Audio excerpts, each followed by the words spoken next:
Cabin mate 24 hours study hall and work space mobile app download చేసుకుని ఇప్పుడే మీ cabin book చేసుకోండి. నిన్నంతా ఒకటే డిస్కషన్. సింగర్ ప్రవస్తి, పాడతా తీయగా జడ్జెస్, జ్ఞాపిక ప్రొడక్షన్స్, ఈటీవీ సంస్థ, పాడతా తీయగా రకరకాల ఛానల్స్లో రకరకాల వార్తలు ప్రసరించారు.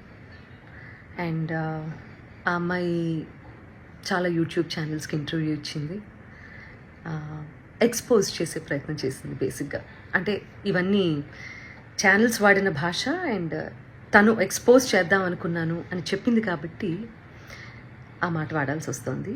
అండ్ ఆల్సో డైరెక్ట్గా సునీత అని మాట్లాడింది కాబట్టి నేను ఈ వీడియో చేస్తున్నానండి. ఫస్ట్ ఆఫ్ ఆల్ ప్రవస్తి, చిన్నప్పటి నుంచి నేను బాలుగారు, జానకి గారు, చిత్రమ్మ అందరూ ఒళ్ళో కూర్చోబెట్టుకున్నట్టే నేను కూడా నేను ఒళ్ళో కూర్చోబెట్టుకొని ముద్దు చేశానమ్మా. ఇప్పుడు నీకు 19 ఏళ్ళు కదా, అలాగే ఒళ్ళో కూర్చోబెట్టుకుని ముద్దు చేస్తే బాగుండదు కదా. చిన్నప్పుడు చాలా బాగా పాడావు అనే దానికంటే చాలా ముద్దుగా పాడావు అనేవారు, నీకు గుర్తుందో లేదో. ముద్దుగా ఉండేదానివి, ముద్దుగా పాడేదానివి, చాలా బాగా పాడేదానివి. చిన్నప్పుడు పాడినట్టు 19 ఏళ్ళకు కూడా కన్సిస్టెన్సీ మెయింటైన్ చేసి ఉంటే సంతోషించే వాళ్ళల్లో మొట్టమొదటి వ్యక్తి నేనే అవుతాను. ఎందుకంటే మా ప్రవస్తి, మా శ్రీలలిత, మా ప్రణతి, మా గాయత్రి అని మేమే ఎక్కువ చెప్పుకొని మురిసిపోయే పిచ్చివాళ్ళం మేము. ఎందుకంటే ఎవరు బాగా పాడితే ఆ పాటలో కరిగిపోయి కన్నీళ్ల పర్యంతం అయిపోయి ఏడ్చేసిన సందర్భాలు, ఏడ్చేసిన ఎపిసోడ్స్ చాలా ఉన్నాయి. అవి నువ్వు చూడలేదేమో, అవి మిస్ అయ్యావు అనుకుంటా. అలాంటి ప్రవస్తి ఈరోజు ఇంత పెద్దదైపోయి రోడ్ మీదకి వెళ్ళి ఇంతమందితో మాట్లాడి తన బాధలు వెళ్ళగక్కుకొని మమ్మల్ని మా గురించి చర్చించే స్థాయికి ఎదిగింది అంటే నాకు కొంచెం అసంతృప్తిగా కూడా ఉంది. But that doesn't matter for you, because నువ్వు చెప్పాలనుకున్నది చెప్పావు బయటికి వెళ్ళి. ప్రవస్తి, నీకు విషయం చెప్పాలమ్మా. నీకు పాడతా తీయగా కాంపిటీషన్ మాత్రమే కాదు, డిఫరెంట్ ఛానల్స్లో కూడా కాంపిటీషన్లో నువ్వు పార్టిసిపేట్ చేసావు కదా, నీకు ప్రాసెస్ తెలీదమ్మా. సింగర్ సెలెక్షన్ అంటే సింగర్స్ పంపించేటటువంటి సాంగ్ సెలెక్షన్లో రైట్స్ అనేవి కూడా ప్రతి ఛానల్కి కొన్ని సాంగ్స్కి రైట్స్ ఉంటాయి. వాటిల్లోంచి కూడా సెలెక్ట్ చేయాలి అన్న ప్రాసెస్ నీకు తెలుసో లేదో నాకు తెలియదు, కానీ ఆడియన్స్ అందరికీ మాత్రం చెప్తే అన్ని విషయాలు చెప్పు. ప్రాసెస్ గురించి చెప్పు. ఆ ప్రాసెస్లో ఉన్నటువంటి రెస్ట్రిక్షన్స్, ఛానల్కి ఉన్నటువంటి రెస్ట్రిక్షన్స్, ఇవన్నీ కూడా మాట్లాడమ్మా. అప్పుడు నేను నిజంగా సంతోషిస్తాను. సో ఛానల్కి అండి కపుల్ ఆఫ్ రెస్ట్రిక్షన్స్ ఉంటాయి. మ్యూజిక్ని డిప్లాయ్ చేయడానికి, అంటే మ్యూజిక్ని వాడుకోవడానికి అన్ని పాటలకి రెస్ట్రిక్షన్, అన్ని పాటలకి లీనియన్స్ ఉండదు. కాబట్టి ఏంటంటే వీళ్ళు ఇచ్చే పార్టిసిపెంట్స్ ఇచ్చే సాంగ్ లిస్ట్లో వేటికైతే రైట్స్ ఉంటాయో అవి మాత్రమే కాంపిటీషన్లో పాడాల్సి ఉంటుంది. అవి నచ్చ చెప్తాను కూడా ప్రతిసారి. నచ్చ చెప్తా అంటే నేను కాదండి, మేనేజ్మెంట్. తర్వాత ఎన్నిసార్లు రిపీట్ అయింది అంతకుముందు కాంపిటీషన్లో ఆ పాట అనేది కూడా చూస్తారండి యాజమాన్యము. ఇదంతా కూడా మీకు తర్వాత జ్ఞాపిక వాళ్ళు ఎక్స్ప్లెయిన్ చేస్తారు ఈ ప్రాసెస్ ఎలా సాగుతుంది అనేది. సో నేను ఏ పాట ఇచ్చినా వాళ్ళు వద్దంటున్నారు, నేను ఏ పాట ఇచ్చినా వాళ్ళు వద్దంటున్నారు అని మాత్రమే ఎక్కువసార్లు ప్రొజెక్ట్ చేసింది తను. రీజన్ ఇది అని మీకు తెలియదు కదా, అందుకని చెప్తున్నాను. సో నేను కొరకొరా చూశాను అని చెప్పి అంటున్నావు కదా నాన్న. సో నేను కొరకొరా నిన్ను ఎందుకు చూస్తానో, ఎందుకు చూడాల్సిన అవసరం ఏమిటో నాకు అర్థం కాలేదు. అక్కడ ఉన్నటువంటి నేను, కీరవాణి గారు, చంద్రబోస్ గారు నిన్నే ఎందుకు టార్గెట్ చేశామనే విషయం నాకు ఇప్పటికీ ఆలోచించటానికి కూడా నాకు అసలు కనీసం ఆ థాట్ కూడా రావటం లేదు. బేసిక్గా నేను నిన్ను కొరకొర ఎందుకు చూసానో మరి నాకు అర్థం కాలేదు. నువ్వు మర్చిపోయావు అనుకుంటా. నేను నీకు కొన్ని విషయాలు గుర్తు చేస్తాను. ఏంటంటే అమ్మా, క్లాసికల్ రౌండ్లోనే అనుకుంటా నీ దగ్గరికి వచ్చి మరి నువ్వు కొంచెం అప్సెట్గా ఉంటే, నువ్వు ప్రతిదానికి నువ్వు అప్సెట్ అయిపోతావు, ప్రతిదానికి ఇరిటేట్ అయిపోతావు. నీ వాయిస్ అలాంటిది. కొంతమంది ఇమోషన్స్ కంట్రోల్ చేసుకోగలుగుతారు, కొంతమంది కంట్రోల్ చేసుకోలేరు. నేను అమ్మ స్థానంలో ఉన్నాను కాబట్టి నేను అర్థం చేసుకోగలుగుతాను. నీ దగ్గరికి వచ్చి మరి మిగతా పార్టిసిపెంట్స్ సాక్ష్యంగా ఉన్నారు తల్లి. ఈ రోజుల్లో ఏంటంటే నువ్వు నా మీద ఇన్ని లిగేషన్స్ వేసావు, ప్రూవ్ చేసుకోవాల్సిన అవసరం కూడా నాకు ఉంది కదా, unfortunately are fortunately, what ever it may be. So వాళ్ళందరి మధ్యలో నీకే చెప్పాను వచ్చి, ప్రవస్తి క్లిక్ నడుస్తున్నప్పుడు నువ్వు దాన్ని బేస్ చేసుకొని పాడుతున్నావు. మృదంగం అటు ఇటు అయినా కూడా నువ్వు అప్సెట్ అవ్వాల్సిన అవసరం లేదమ్మా. నువ్వు ఎలా పాడావనేది నాకు తెలుసు, మా అందరికీ అర్థమైంది. అక్కడ కొంచెం మృదంగం నేనేదో ఇబ్బంది పెట్టినట్లుంది అని నేను నీ దగ్గరకు వచ్చి మాట్లాడాను. అది నువ్వు మర్చిపోయావేమో కానీ నీ మిగతా పార్టిసిపెంట్స్ అందరూ ఏంటో గుర్తుపెట్టుకున్నారు మరి. అండ్ ఇంకో విషయం, ఈ సిరీస్ సంబంధించి మాట్లాడుకుందాము.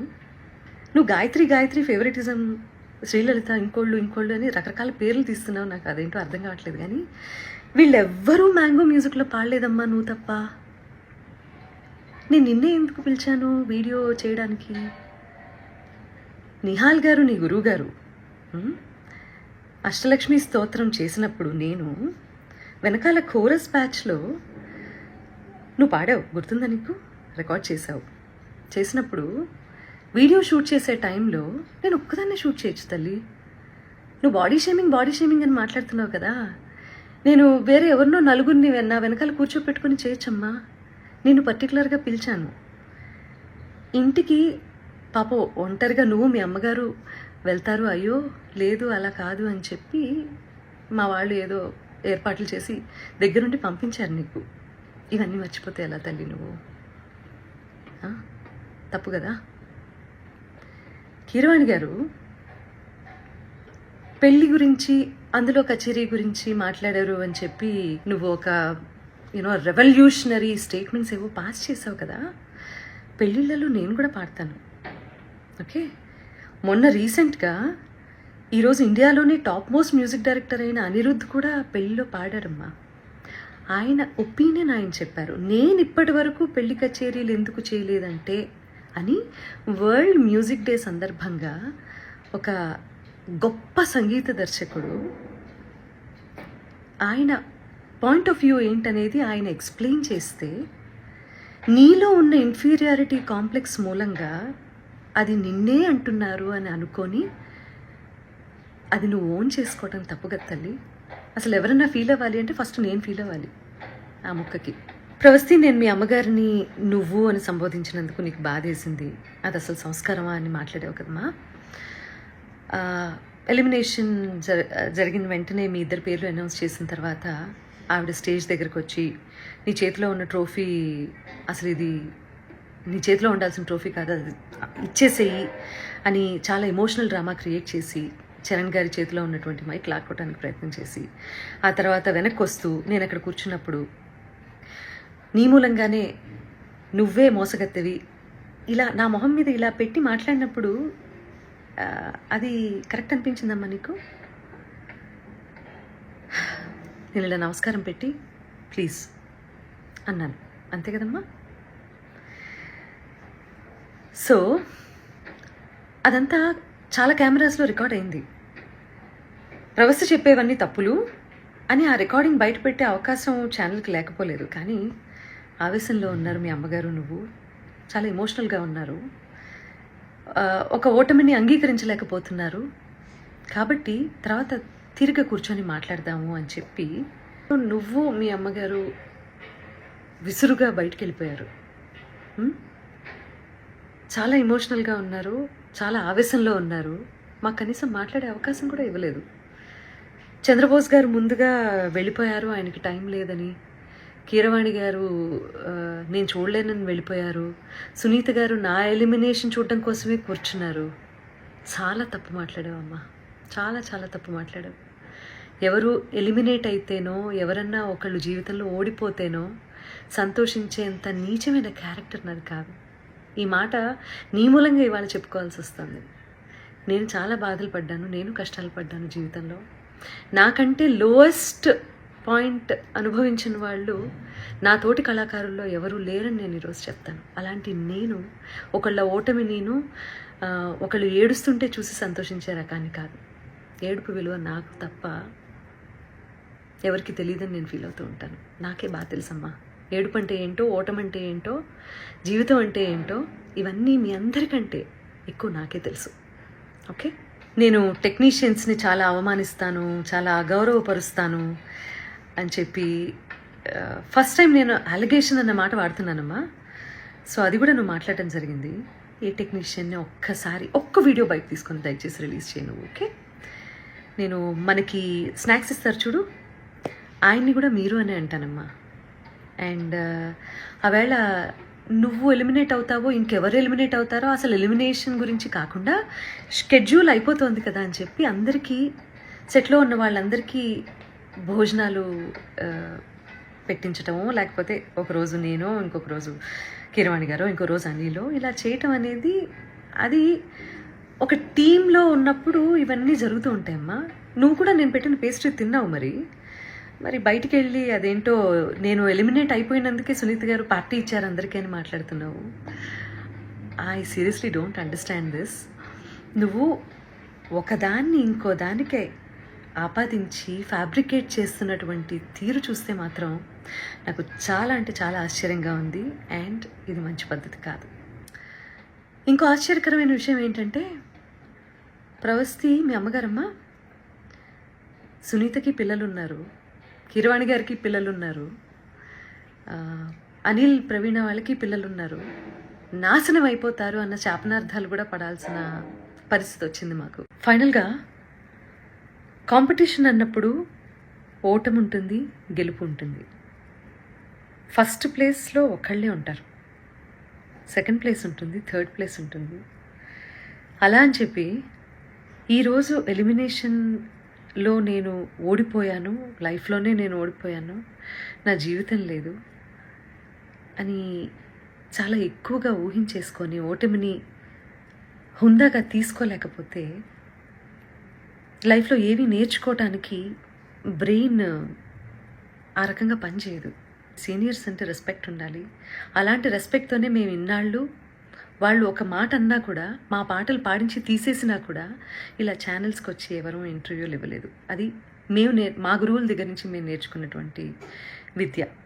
కాబట్టి ఈ జనరేషన్ అందరూ కూడా దయచేసి చాలా ఓవర్గా రియాక్ట్ అవ్వడం, ఓవర్గా సెన్సిటైజ్ చేసి టాపిక్ని అసలు ఎక్కడ ఇంప్రూవ్ అవ్వాలన్న విషయాన్ని మర్చిపోయి ఇలా బిహేవ్ చేయటం అనేది కరెక్ట్ కాదని చెప్తూ, పేరెంట్స్ కూడా పిల్లల్ని మంచి మార్గంలో, నాన్న నీకు తెలిసింది తక్కువే, తెలుసుకోవాల్సింది ఇంకా చాలా ఉంది అని చెప్పి వాళ్ళని ఎంకరేజ్ చేసే దిశగా మీరు కూడా వాళ్ళతో ఉంటారు అని చెప్పి ఆశిస్తూ, ఎందుకంటే తల్లి తండ్రి తర్వాత గురువు, ఆ గురువు స్థానంలో మా ముగ్గురిని చూసే మీరు కాంపిటీషన్కి వచ్చారు.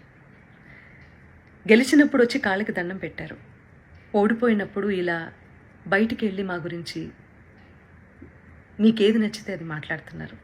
ఇది మంచి పద్ధతి కాదు. ఇది ఒక జనరేషన్ డేంజర్లో పడేసేటటువంటి ఒక సిచ్యువేషన్. కాబట్టి ఆచితూచి మాట్లాడండి, ఆచితూచి నిర్ణయం తీసుకోండి. ఒకవేళ మేము ఆల్రెడీ సాధించేశాము లైఫ్లో అని అనుకున్నప్పుడు దయచేసి కాంపిటీషన్కి రాకండి. కాంపిటీషన్కి వస్తే మీరు మంచి మార్కులు తీసుకోవాల్సి వస్తుంది, సలహాలు సూచనలు తీసుకోవాల్సి వస్తుంది. కాబట్టి ఆచితూచి నిర్ణయం తీసుకోండి. ఈ కాంపిటీషన్ ద్వారా చాలామంది ఇది ప్రొఫెషన్ చేసుకొని చాలా ఫ్లరిష్ అవుతున్న వాళ్ళు చాలామంది ఉన్నారు. కాబట్టి నేను వాళ్ళు ఎందుకు బయటకు వచ్చి మాట్లాడటం లేదో, అఫ్కోర్స్ ఈరోజు సోషల్ మీడియాలో కింద కామెంట్సే కదా ఇంపార్టెంట్, వాటికి భయపడుతున్నారేమో నాకు తెలీదు. బట్ వాళ్ళందరూ కూడా వచ్చి మాట్లాడితే బాగుంటుంది. మంచి చేసింది కదా కాంపిటీషన్, మీకు మాట్లాడిన దాని గురించి కూడా. ప్రవస్తి, ఇప్పటికి కూడా నేను నీకు చెప్పేది ఒకటే, మేమందరం నీ మంచినే కోరుకుంటాము. చిన్నప్పటి నుంచి ముద్దు చేసామన్నావు కదా, అలాగే ఇప్పుడు కూడా అదే తల్లి హృదయంతో నీకు చెప్తున్నాను నేను. నువ్వు ఆవేశంలో ఉన్నావు, కొంచెం కూల్గా ఆలోచించి జీవితంలో సరైన నిర్ణయాలు తీసుకొని మంచి గురువు దగ్గర సాధన చేసి మంచి పాటలు పాడి సంగీత ప్రపంచంలో నీకంటూ ఒక మార్క్ క్రియేట్ చేసుకుంటామని నేను కోరుకుంటున్నాను. ఎందుకంటే దేన్నైనా ఎవరైనా ఆపేంత కెపాసిటీ ఇక్కడ లేదమ్మా. ఎవరి టాలెంట్ని తొక్కేయలేరు, ఆపేయలేరు. అర్థమైందా? దానికి బెస్ట్ ఎగ్జాంపుల్స్ చాలామంది జీవిత చరిత్రలు ఉన్నాయి. వీలైతే నీకు టైం ఉంటే అవన్నీ ఒకసారి చదువు తీరిగ్గా, నీకే అర్థమవుతుంది. Okay, I wish you all the best and please take care. Suman టీవీలో మీ పర్సనల్ అండ్ బిజినెస్ ప్రమోషన్స్ కోసం కింది నెంబర్కి కాంటాక్ట్ చేయండి.